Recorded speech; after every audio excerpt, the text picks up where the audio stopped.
All right, so thanks for joining me in this video. In this episode, what I want to share with you is how to beta test your course to ensure that when you launch your video course, it will actually sell. So that's kind of a big question, right? You want to go ahead and create a course that will actually sell and produce results and customers. So I'm going to share with you a little tip and insight on this about how to do it properly and how to have maybe a little bit better success in creating your product and doing it the right way. So stay tuned.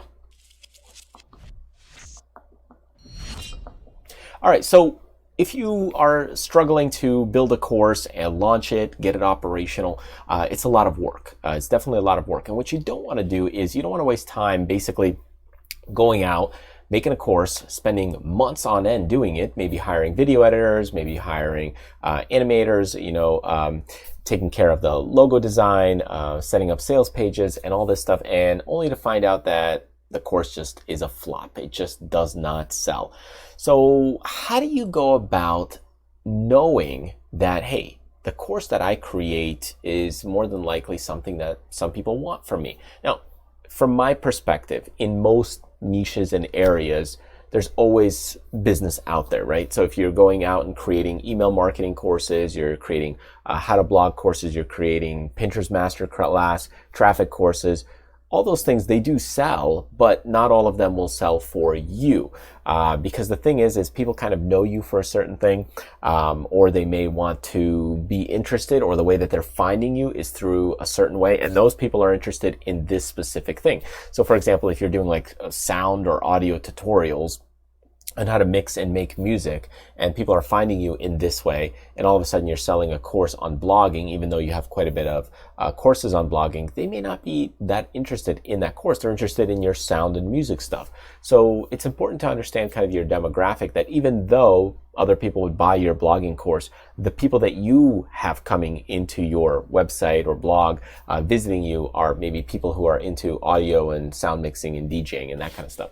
So as far as testing out the features and products of how to really make your course understand that it's going to sell, I would take a look at building out some freebies. And if you build out a freebie, what a freebie will do, it will show you how much interest is there. And if you can build an email list from it, that can also get you your customers that are set to buy maybe a future product or service from you. So for example, you'll see that I have quite a bit of different freebies, and I'm always testing out different things to see, hey, what are people interested in? What are they looking at? And I'll put a bunch out here. Sometimes we'll remove some, sometimes we'll add a few ones at the top. But the point is that, hey, if we have a freebie that basically says, here's the 225 profitable Pinterest niche ideas, and then I get a lot of downloads for this, then I know that probably a course will work for that niche or industry. However, when I have this next back-to-back to the YouTube niches that pay, again, think of it, very, very similar, very almost identical, except one is for Pinterest, one is for YouTube. Which one is going to win out, right? Especially if I, let's say, get rid of all these other freebies here and just maybe have these two freebies there listed for now. Which one are people going to take? And that, the results of that and the growth on the newsletter from that will show me which is the winner and which product I should probably focus on.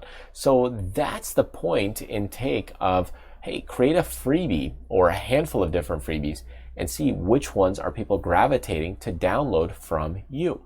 Now, many of these freebies people still may be interested in just because they scan across it, they might be interested in it.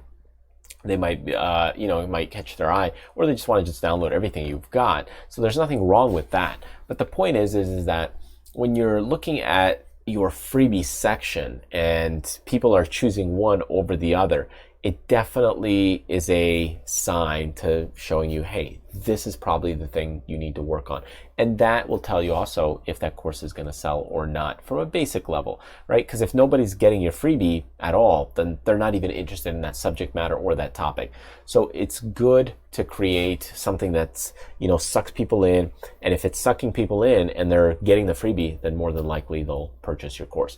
So that's how you go about knowing if your course or product will sell once you develop and create it, because this is just kind of an entryway and a gateway to digging deeper into a course. And if these things are not being downloaded, if you're not getting email newsletter subscribers from this, even somewhat, then in that case, you may want to replace the freebie, try something else, and then go with another thing.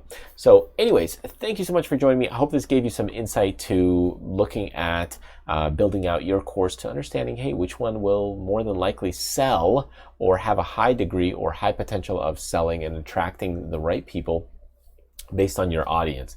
So it may give you some insight to choosing which course to work on and develop next. So thank you so much for joining me. If you want to grab some of those freebies that I have available, feel free to click the link right here, or of course subscribe to the channel if you're brand new. Thanks again, and I will see you next time.